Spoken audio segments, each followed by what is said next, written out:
தீரா தமிழ் நேயர்களுக்கு வணக்கம். இந்த நேர்காணலில் நாம் சந்திக்க இருப்பவரும் பத்திரிகையாளர் சத்யராஜ் அவர்கள். தோழர் வணக்கம். வணக்கம். தாவேகாவினுடைய 2ஆம் ஆண்டு தொடக்க விழா நேற்று நடந்தது. அதில் தமிழ்நாட்டினுடைய முக்கியமான பிரச்சனைகளை முகம் கொடுத்து விஜய் பேசுவார்னு எதிர்பார்த்துருந்தாங்க. மும்மொழி கொள்கை, ஒன்றிய அரசு தமிழக கல்வி கொடுக்குற ஒரு தொகையை நிறுத்தி வச்சது, கொடுக்க மாட்டேன்னு சொன்னது, இந்தி திணிப்பு, இதை பற்றிலாம் பேசுவார் அப்படின்னு நினச்சாங்க. ஏன்னா அவர் மும்மொழி கொள்கையை எதிர்க்கிறாரு, இந்தி திணிப்பையும் எதிர்க்கிறாரு.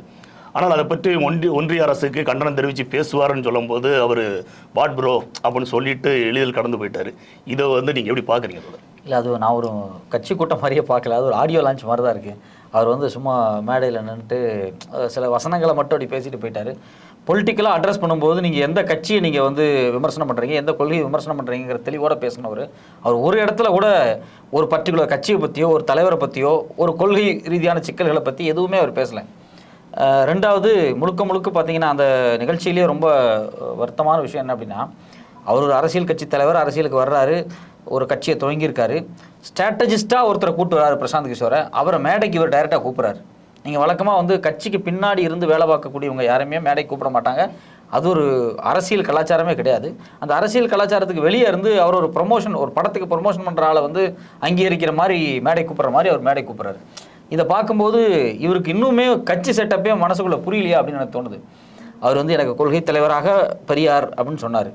பெரியாருக்கு அவங்களுடைய அலுவலகத்தில் சிலை வச்சார். ஆனால் பெரியார் குறித்து இவ்வளோ பெரிய விமர்சனங்கள் நடக்கும்போது அவர் வாயே திறக்கலை அப்படின்னா அவர் யார் அப்படிங்கிற கேள்வி நமக்கு வரும். ரொம்ப முக்கியமான ஒரு தருணம் இது.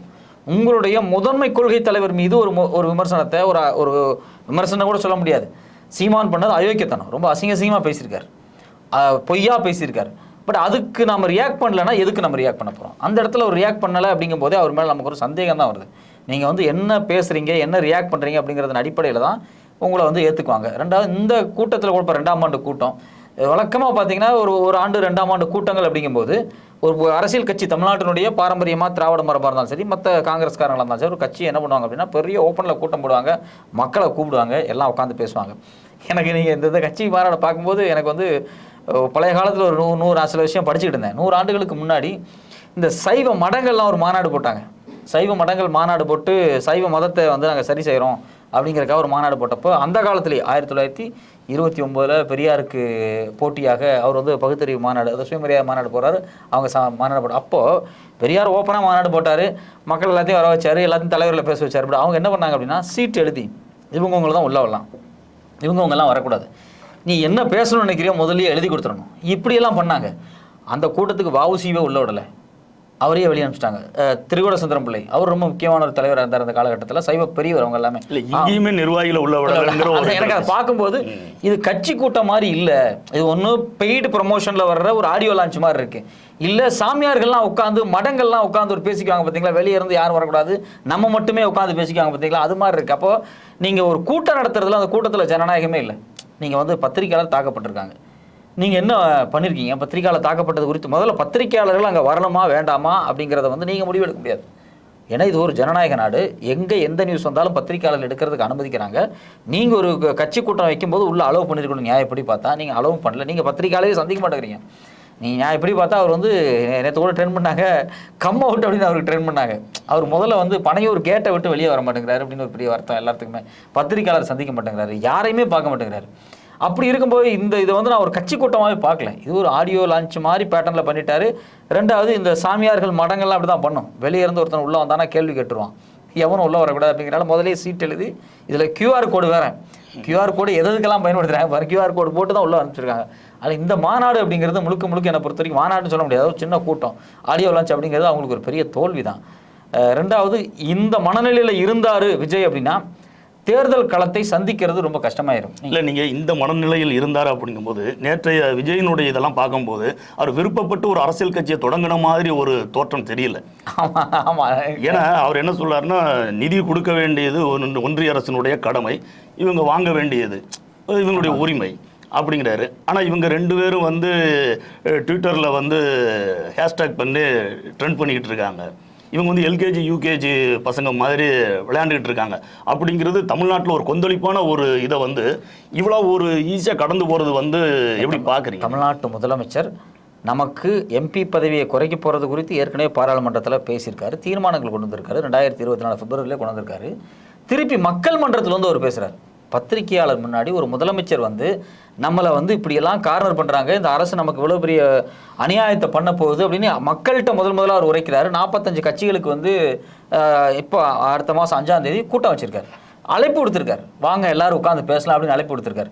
அப்போ ஒரு முதலமைச்சர் ஒரு விஷயத்தை அவ்வளோ சீரியஸாக பார்க்குறாரு. ரெண்டாவது இல்லை, இது வந்து தொகுதி மறுசீரமைப்பை பற்றி சொல்லுங்கள். இல்லை, நீங்கள் நிதியே பாருங்க, நம்ம நிதி வந்து பள்ளிக்கூட குழந்தைகளுக்கு நிதி வரமாட்டேங்குது.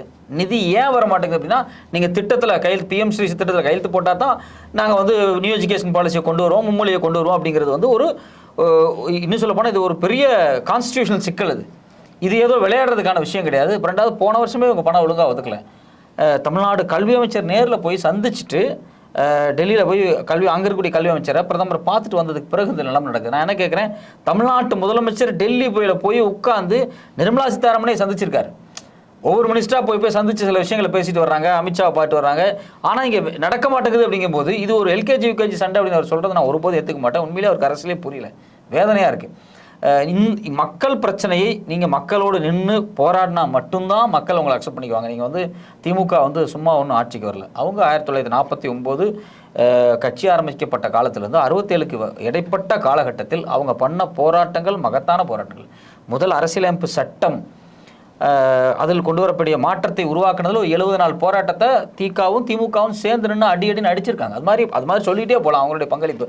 அப்போ நீங்கள் அன்னைக்கு இவங்க ஆட்சி அதிகாரத்தில் இல்லை தான், பட் ஆனால் ஒரு கட்சியாக அவங்க நின்று வந்து ஃபைட் பண்ணியிருக்காங்களா, அந்த ஃபைட் நீங்கள் இப்போ கம்யூனிஸ்டுகள் இருக்காங்க தமிழ்நாட்டில், கம்யூனிஸ்டுகள் ஆட்சிக்கே வரல, ஆனால் தினம் கம்யூனிஸ்ட் போராடிட்டு இருக்காங்க.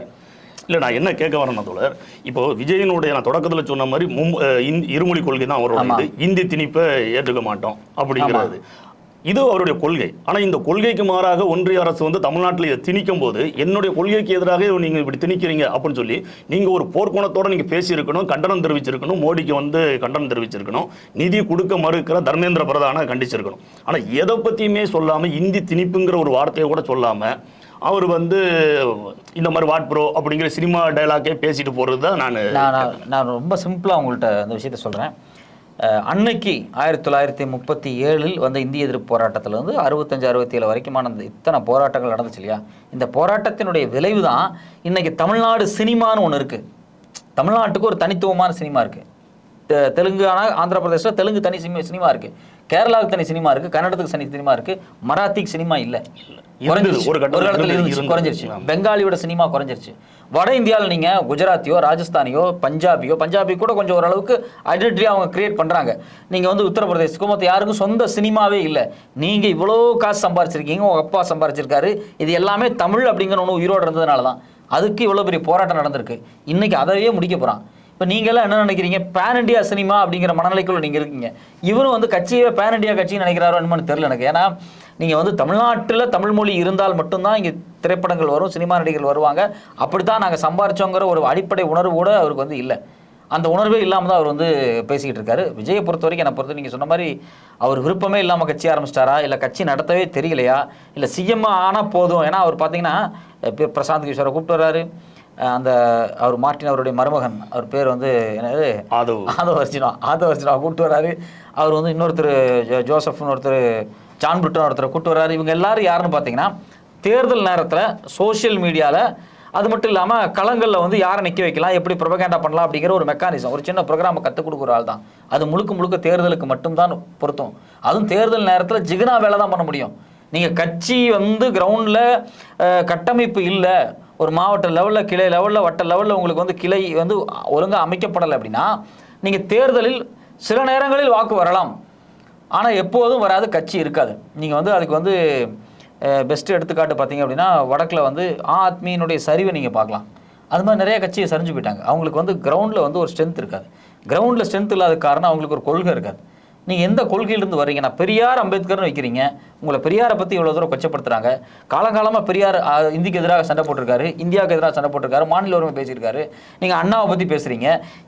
இதுதானே செய்யணும், இதுதானே அண்ணாவோட வழி, இதுதானே பெரியாரோட வழி. இல்லை, நீங்கள் பிஜேபி வந்து பெரியாரை முற்றிலும் ஏத்துக்க மாட்டாங்க, அவர் நிராகரிக்கிறாங்க. இப்போ பெரியாரை பத்தி நீங்க தொடக்கத்துல சொன்ன மாதிரி பெரியாரை பத்தி சீமான் வந்து மிகவும் தரக்குறைவாக விமர்சிக்கும் போது விஜய் வந்து எந்த இதுவும் அதே நேரத்துல அமித்ஷா வந்து நாடாளுமன்றத்துல அம்பேத்கரை பத்தி பேசும்போது விஜய் வந்து கண்டனம் தெரிவித்து அறிக்கை விடுறாரு. ஆமா, ஒரு பக்கம் பிஜேபி அம்பேத்கரை ஏற்றுக்கொள்கிறாங்க, பெரியாரை மறுதளிக்கிறாங்க. அதே மாதிரி விஜய் வந்து பெரியாரை விமர்சனம் பண்ணும்போது அமைதியா இருக்காரு, அம்பேத்கரை விமர்சனம் பண்ணும்போது அறிக்கை விடுறாரு, கண்டனம் தெரிவிச்சு அறிக்கை. இதை நீங்க எப்படி பாக்குறீங்க?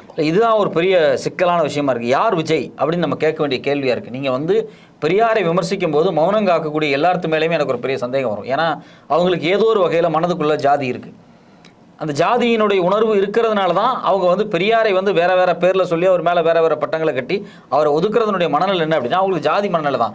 அதனால் விஜய் வந்து எனக்கு என்னமோ அவங்க கட்சி வந்து உண்மையிலே சரியாக தான் இருக்கா, அவங்களுக்குள்ள ஜாதி பிரிவினைகள் இருக்கா அப்படிங்கிற சந்தேகமே எனக்கு வருது. நீங்கள் வந்து பெரியார் அப்படிங்கிற ஐடென்டிட்டி எதுக்குன்னு தெரியும். இந்தியா அப்படிங்கிறக்கூடிய சிந்தனையை தமிழ்நாட்டுக்குள் இந்தியா சமஸ்கிருதம் இந்துத்துவம் இதை டைவர்ஸ் பண்ண ஒரு ஆள், இது நமக்குள்ளே இருக்கக்கூடாதுன்னு சொன்ன ஒரு ஆள், அதை எஸ்டாப்ளிஷ் பண்ணி கிரவுண்டில் காமிச்ச ஒரு ஆள், அதுதான் இன்றைக்கி வரைக்கும் தாக்கு பிடிச்சிக்கிட்டு இருக்கு. அதுக்கு மேலே தான் எல்லா அரசியலுமே. நீங்கள் வந்து இந்தியா வேற, சமஸ்கிருதம் வேற, ஆரியம் வேற, பார்ப்பனியம் வேற, அது எல்லாமே சமத்துவமானது கிடையாது அப்படின்னு நமக்கு அவங்களுக்கு தொடர்பு இல்லைன்னு ஒரு வெற்றி அதை பிரிக்கிறார் இல்லையா. ஏற்கனவே இருந்த பிரிவுன்னு தமிழ் தேசியவாதிகள் சொல்லுவாங்க, அது உண்மைதான். அந்த இருந்த பிரிவை ஆழமாக இந்த தலைமுறைக்கு வெட்டி காமிக்கிறார், அதை தனியாக ஒரு போர்ஷனாக எடுத்து கொடுக்குறாரு. அந்த போர்ஷன் மேலே தான் நீங்கள் பாலிடிக்ஸை கட்டுறீங்க. அது திமுகவும் அது மேலே தான் கட்டியிருக்காங்க, எல்லா கட்சியுமே அது மேலே தான் கட்டி எழுந்துட்டு வராங்க. அப்போ நீங்கள் வந்து பெரியாரை நீங்கள் வந்து விட்டு கொடுக்காம இருந்தால் மட்டும்தான் இந்த அரசியல் இங்கே நிலைகொள்ள முடியும். அது எல்லாமே உங்களுக்கு தெரியுதா தெரியலையான்னு தெரியலையே. நீங்கள் பெரியாரை விமர்சிக்கும் போது அமைதியாக இருக்கீங்க அப்படின்னா அவங்க மேலே நமக்கு சந்தேகம் தான் வருது. இல்லை, அவங்க பெரியாரை விமர்சிக்கும் போது அமைதியாக இருந்தாங்க. அதே மாதிரி மாநாடு நடத்தும் போது கூட, ஆரம்பத்தில் அந்த முதல் மாநாடு நடத்தும் போது கூட திமுகவை கடுமையாக விமர்சனம் பண்ணார், அண்ணா திமுகவை தொடவே இல்லை. ஆமாம், இன்னைக்கும் வந்து திமுகவை விமர்சனம் பண்றாரு, ஓப்புக்கு பிஜேபியை கொஞ்சம் இது பண்ற மாதிரி கொள்கை எதிரி அப்படின்னு சொல்லிட்டு அண்ணா திமுக விமர்சிக்கல. அதே நேரத்தில் வந்து விஜய் தாவேகாவுக்கும் அண்ணா திமுகவுக்கும் ஒரு தேர்தலில் உடன்படிக்கைக்கு உண்டான இது நகர்ந்துகிட்டு இருக்கு. 40 சீட்டு கேட்க கொடுக்குற மாதிரி, இன்னொன்று 50-50 கொடுக்குற மாதிரி, நீங்க 2.5 வருஷம் இதெல்லாம் ஓடிக்கிட்டு இருக்கு, அதை மறுக்கலை. அப்படிங்கும்போது இந்த அதிமுக பற்றி விஜயின் மௌனம் அதை உறுதிப்படுத்தி நினைக்கிறீங்களா? 100%. நீங்கள் வந்து ஏற்கனவே ஐயநாதன் பத்திரிகையாளர் ஐயநாதன் வந்து தாவேக்காவோடு கொஞ்சம் நெருக்கமாக இருந்தார், விஜய் நேரில் சந்திச்சிருக்காரு. ஜனவரி 2ஆம் தேதி நினைக்கிறேன், ஜனவரி 2, 2025 அவர் வந்து விஜயை சந்தித்ததாக ஒரு பேட்டி கொடுத்துருக்காரு. வெளியே வந்து இப்போ போன மாதம் கொடுத்தாரு. அதில் அவர் தெளிவாக விஜயே சொன்னதாக சொல்கிறார். ஆமாம், அதிமுகவோடு கூட்டணி போகிறதுக்காக அவங்க ஒர்க் அவுட் பண்ணிட்டு இருக்காங்க.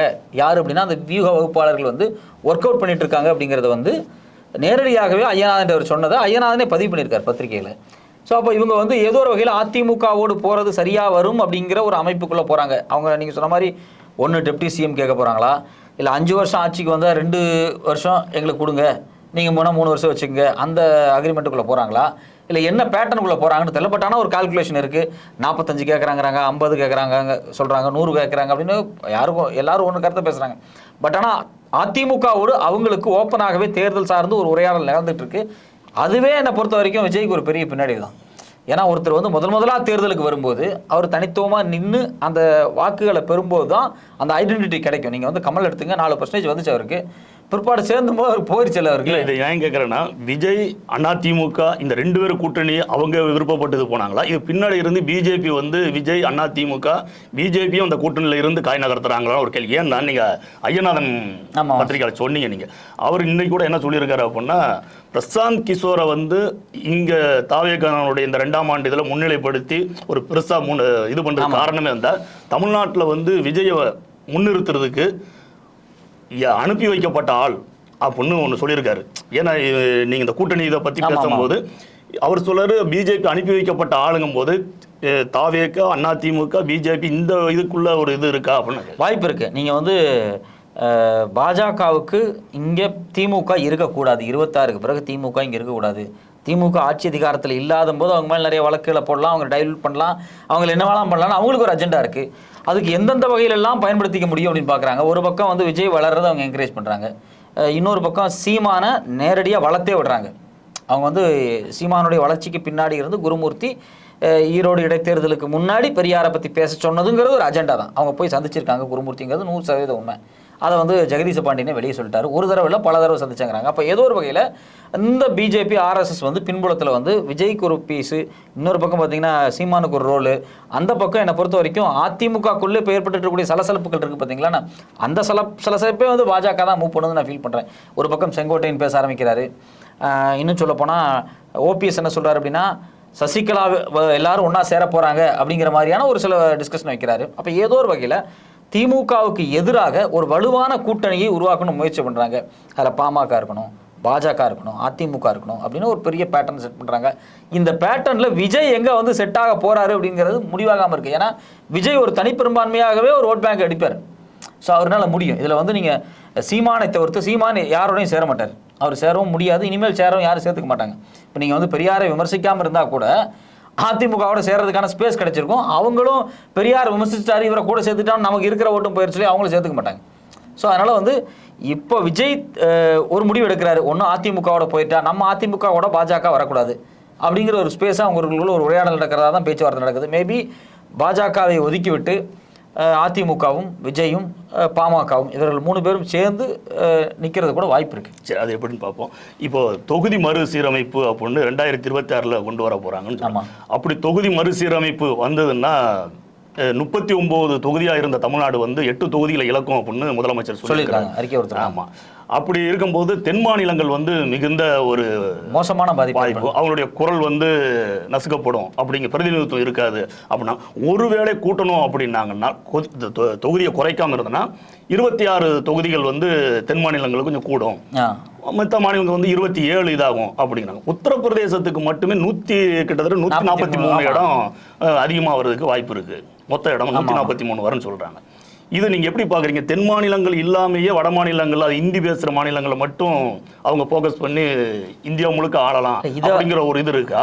இல்ல இது வந்து தென் மாநிலங்கள் வந்து நிறைய பாதிக்கப்படுங்கும் போது இந்த தென் மாநிலங்கள்லாம் ஒரு கூட்டமைப்பா வச்சு ஒரு போராடுறதுக்கு உண்டான சூழல் இருக்கா அப்படின்னு 100% இருக்கு. நீங்க வந்து கிட்டத்தட்ட பாத்தீங்கன்னா கரெக்டாக கேட்டீங்க. 1916 தென்னிந்திய நல உரிமை சங்கம் சொல்லுவாங்க, அதுக்கு பேர் தென்னிந்திய நல உரிமை சங்கம் கிடையாது, தென்னிந்திய விடுதலை கூட்டமைப்பு அப்படின்னு தான் டிஎம் நாயர் உருவாக்குறாரு. சவுத் இந்தியன் லிபரல் ஃபெடரேஷனை உருவாக்குறாரு. அன்னைக்கு வந்து தமிழ் பேசக்கூடிய மக்கள், தெலுங்கு பேசக்கூடிய மக்கள், மலையாளம் பேசக்கூடிய மக்கள், இந்த 3 மக்கள் தான் மெஜாரிட்டியாக தென்னிந்தியாவில் இருந்தாங்க, சென்னையில் இருந்தாங்க, எல்லா இடத்துலையும் இப்போ இருக்காங்க. இந்த மக்களை ஒன்றிணைக்கும் விதமாக தான் சவுத் இந்தியன் லிபரல் ஃபெடரேஷன் உருவாக்குனார். ஏன்னா அது சவுத் இந்தியாவுக்கான ஒரு பாலிடிக்ஸ். அந்த சவுத் இந்தியாவினோட இன்னைக்கு வரைக்கும் தென்னிந்தியாவில் வந்து ரிசர்வேஷன் சரியாக இருக்குது. இன்னைக்கு வரைக்கும் நம்ம தென்னிந்தியா ஒரு வளர்ச்சியடைந்த மாநிலமாக இருக்குது அப்படின்னா 1921 நீதி கட்சி ஆட்சியை பிடிக்கும் போது மொத்த மெட்ராஸ் மாகாணமும் அதில் பயன்பெற்றாங்க. 1926 நமக்கு ரிசர்வேஷன் கிடைச்சது. 26, 27 சுப்ராயன் பேரில் நமக்கு ரிசர்வேஷன் கிடைச்சப்ப அதை அனுபவித்தது தமிழர்கள் மட்டும் கிடையாது, தெலுங்கு பேசக்கூடிய மக்கள், மலையாளம் பேசக்கூடிய மக்கள் எல்லாத்துக்கும் சேர்த்து தான் அனுபவிச்சாங்க. நீங்கள் இதுதான் இன்றைக்கி தென்னிந்தியாவினுடைய வளர்ச்சிக்கு ஒரு பேஸாக இருக்குது. தென்னிந்தியாவை எல்லாருமே என்ன நினைக்கிறாங்க அப்படின்னா இது வந்து சுதந்திரத்துக்கு பிறகு இது கடலோர மாநிலங்களாக இருக்குது, வர்த்தகத்தை உகந்ததாக இருக்குது, அது இதுன்னு சொல்கிறாங்க. அப்படிலாம் கிடையாது. இங்கே 1920 மெட்ராஸ் பிரசிடென்சியை ஆட்சி அதிகாரத்துக்கு பொப்புளி அரசரும் அது மட்டும் இல்லாமல் பனகல் அரசரும் சுப்ராயனும் வந்து முதலமைச்சராக உட்கார்ந்ததனுடைய விளைவு தான் நாம் இதை வந்து அடைஞ்சிருக்கோம். ஒரு பக்கம் நடேசனார், இன்னொரு பக்கம் பிட்டி தியாகரார், இன்னொரு பக்கம் பார்த்திங்க அப்படின்னா டிஎம் நாயர், இவங்க 3 பேரும் தான் வந்து தென்னிந்திய நல உரிமை சங்கத்தை ஆரம்பித்து இன்றைக்கி இதனோட வளர்ச்சி அப்படிங்கிறது அங்கிருந்து துவங்கிறதுனால தான் இன்றைக்கி இந்த இடத்துக்கு வந்திருக்கு. இப்போ இவ்வளோ பெரிய வளர்ச்சி அடைந்த ஒரு மாநிலத்துக்கு எம்பிக்கள் குறைக்கிறது அப்படிங்கிறது ரொம்ப அதிர்ச்சியான விஷயமா இருக்குது. நீங்கள் பொலிட்டிக்கலாக ரொம்ப முக்கியமான ஒரு மாநிலம் இல்லை, மக்கள் தொகை கட்டுப்பாட்டுக்குள்ளே வச்சிருக்கிறதுனால தானே குறைக்கிறாங்க. மக்கள் தொகையை கட்டுப்பாடு அப்படிங்கிறது வந்து செயற்கையாக உருவாக்கப்பட்டதில்ல, இயற்கையாக நடக்கலை. நீங்கள் வந்து வட இந்தியாவில் உத்தரப்பிரதேசம், பீகார், நீங்கள் ஜார்க்கண்ட் இங்கெல்லாம் பார்த்தீங்கன்னா 3-4 குழந்தைங்கிறது இன்றைக்கி வரைக்கும் ஆவரேஜ் ஃபெர்டிலிட்டியாக இருக்குது. நம்மளதில் 1-2 அப்படிங்கிறது ஆவரேஜ் ஃபெர்டிலிட்டி அவ்வளோதான் இருக்குது. இதுக்கு என்ன காரணம்? 1970 குடும்ப கட்டுப்பாடு திட்டத்தை கொண்டு வந்தாங்க. நம்ம தமிழ்நாட்டில் எல்லா திரைப்படங்கள்லையும் குடும்ப கட்டுப்பாடு குறித்து உரையாடல் அந்த காலகட்டத்தில் இருந்துச்சு. பள்ளிக்கூட செவரு பள்ளிக்கூட செவரு, பால்வாடி செவரு, நீங்கள் அது மட்டும் இல்லாமல் மருத்துவமனை செவர்கள், பொது இடங்கள் எல்லா இடத்துலையும் ஒரு பெரிய அவேர்னஸ் கொடுத்துச்சு. 2வது இந்த அவேர்னஸ் வட இந்தியாவிலையும் கொடுக்கப்பட்டிருக்கு.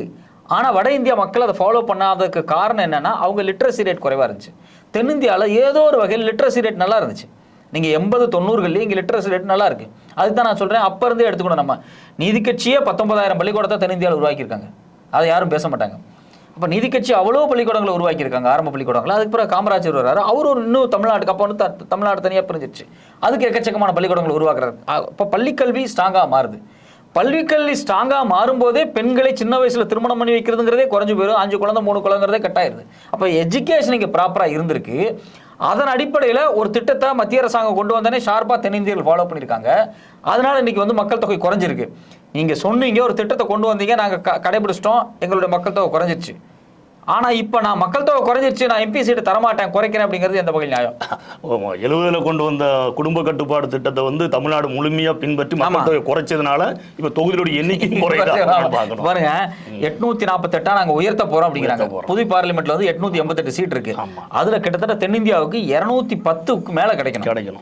ஆனா 164 தான் தருவேன் அப்படிங்கிறாங்க. 46 எம்பி சீட் அப்படிங்கிறது சாதாரண விஷயமா? அது இப்போ தமிழ்நாட்டுக்கு பார்த்தீங்கன்னா இவங்க வந்து 61 உயர்த்தணும், ஆனால் 51 தான் தருவேன் அப்படிங்கிறாங்க. அது எப்படி நம்ம ஏற்றுக்க முடியும்? ஆனால் அமித்ஷா போய் பேசுகிறாரு, இல்லை தொகுதி மறுவரைவு செய்தால் அதிகமான சீட்டு கிடைக்கும் அப்படிங்கிறாரு. 39லேருந்து 51 மாறும் அப்படிங்கிறாங்க. எனக்கு 61 வரணும். நீ ஏன் அதை எனக்கு தரமாட்டேங்கிறது தான் என்னோட கேள்வியாக இருக்குது. அப்போது நீங்கள் தென்னிந்தியா இப்போ போன 2019 தேர்தல் எடுத்துக்கிட்டிங்கன்னா எனக்கு தெரிஞ்சு ஒரு 6-7 மாநிலத்தில், அந்த ஹிந்தி பேசக்கூடிய மாநிலத்தில் இவங்க வந்து 80% வந்து ஸ்கோர் பண்ணாங்க சில இடங்களில். அதனுடைய மொத்த தொகுதி 225 தொகுதியை வந்து பாஜக அடிச்சது. இப்போ இந்த தொகுதி மறுவரையின்படி 848 சீட்டு ஒதுக்கப்பட்டுச்சுன்னு வச்சுங்களேன். உத்தரப்பிரதேசம் 143, பீகார் 79, மத்திய பிரதேசம் 52, ராஜஸ்தான் 50, குஜராத் 43. இந்த 5 மாநிலத்தில் இவங்க கைப்பற்றிட்டாங்கனாவே அவங்க தான் இந்தியாவுடைய ஆட்சி அதிகாரத்தை பிடிப்பாங்க. அது இல்லாமல் கொசுரா இருக்கக்கூடிய ஹரியானா, ஜார்க்கண்ட், சத்தீஸ்கர் இங்கேயும் இவங்க தான் பிடிப்பாங்க. இதை பிடிச்சிட்டாங்கனாவே 437 சீட்டை வாங்கிடுவாங்க. கொஞ்சம் யோசிச்சு பாருங்க, 842ல் 424 வந்தால் மெஜாரிட்டி, 437 பிடிச்சிடும். அப்போ என்ன அர்த்தம்னா இருக்கக்கூடிய 36-37 மாநிலத்தில் 8 மாநிலத்தை பிடிச்சா போதும், இவங்க வந்து ஆட்சி அதிகாரத்துக்கு பண்ணலாம். அப்போ அந்த இந்தி பெல்ட்டில் இருக்கக்கூடிய 8 மாநிலத்தை அவங்க கையில் வச்சிருந்தா போதும், தென்னிந்தியாவை கண்டுக்க வேண்டியதில்லை அப்படிங்கிற மனநிலைக்கு வர்றாங்க. இது இந்திய ஜனநாயகத்துக்கு ஆபத்தானது, இந்தியாவினுடைய கூட்டாட்சிக்கு ஆபத்தானது, இந்தியாவுக்கே ஆபத்தானது. வைகோ சொல்லுவார், நான் ஒரு காவேரி கூட்டத்தில் ஒரு பேசுமா நான் கேட்டிருக்கேன், 2050 இந்தியா இருக்குமா அப்படின்னு ஒரு கேள்வி ஒரு முன்வைக்கிறார் இல்லையா? அதுதான் இது. நீங்கள் இப்படி ஒரு பார்ஷியாலிட்டி பண்ணி இப்படி வந்து தென்னிந்தியர்கள் மேலே ஒரு மிகப்பெரிய அரசியல் கொலையை நீங்கள் நிகழ்த்துனீங்க அப்படின்னா, இப்போ பார்லிமெண்ட்டில் இப்போ நீங்கள் இந்தியை கொண்டு வரீங்க, எனக்கு எம்பி இருந்தால் தானே போய் பார்லிமெண்ட்டில் பேசுவான். நீங்கள் இப்போ இன்னும் சிம்பிளாக எடுத்து ஒரு விஷயத்தை எடுத்துங்க. இப்போ வந்து வெஸ்ட் பெங்காலுக்கு 4 சீட்டு போகுது, ஒரிசாவுக்கு 3 சீட்டு போகுது, ஆந்திரா தெலுங்கானா 8 சீட்டு, தமிழ்நாடு 8, கேரளா 8, அந்த பக்கம் கர்நாடகா 4, ஆந்திரா தெலுங்கானா, மகாராஷ்டிராவுக்கு போகுது. இப்போ நான் இது எல்லாமே கடலோர மாநிலங்கள். கடலோர மாநிலங்கள் இருக்கக்கூடிய எம்பி பிரதிநிதித்துவத்தை நீங்கள் குறைக்கிறீங்க. அப்போ கடலோர மக்களுக்கான உரிமை போதா இல்லையா? அந்த மக்கள் இந்த மண்ணில் தானே வாழ்ந்துட்டு இருக்காங்க. இப்போ அந்த மக்களுக்கு வந்து நீங்கள் ஒரு புதுசாக கடல் சார்ந்த ஒரு சட்டம் கொண்டு வரீங்க அப்படின்னா அந்த மக்களுக்கு எம்பி யார் போய் பேசுவா? எம்பி பிரதிநிதித்துவம் குறையுதா இல்லையா? அப்போ கடலோர மாவட்டங்களுக்கு எல்லாம் சேர்த்து பார்க்குறேன்னு வச்சுங்களேன், கடலோர சைடு மட்டும் ஒரு 40 எம்பி வந்திருக்கணும் அப்படின்னா அதுக்கு பதிலாக 20 எம்பி கொடுக்குற மாதிரி கொடுக்குறாங்க. ஸோ அப்போது ஒரு பக்கம் சமூக நீதி நேரடியாகவே மறுக்கப்படுது, ஒட்டுமொத்தமாக தென்னிந்தியா பாதிக்கப்படுது. இப்போ இந்த நேரத்தில் தமிழ்நாடு முதலமைச்சர் தான் இந்த இனிஷியேட் பண்ணியிருக்காரு.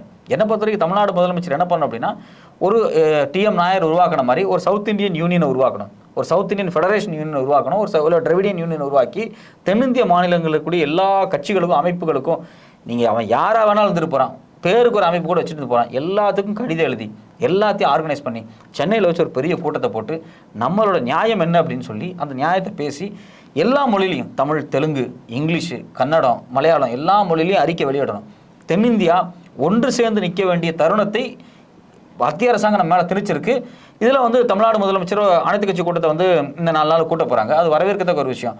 அது தமிழ்நாட்டோடு நின்றக்கூடாது, தென்னிந்தியாவே ஒரு கூட்டணும், மொத்த தென்னிந்தியாவே ஒன்றிணைக்கு பொறுப்பு அவருக்கு இருக்குது. பார்ப்போம். பல்வேறு செய்திகளை வந்து விரிவாக சொல்லியிருக்கீங்க. உங்கள் நேரத்துக்கும் கருத்து பதிவுக்கும் நன்றி. நன்றி.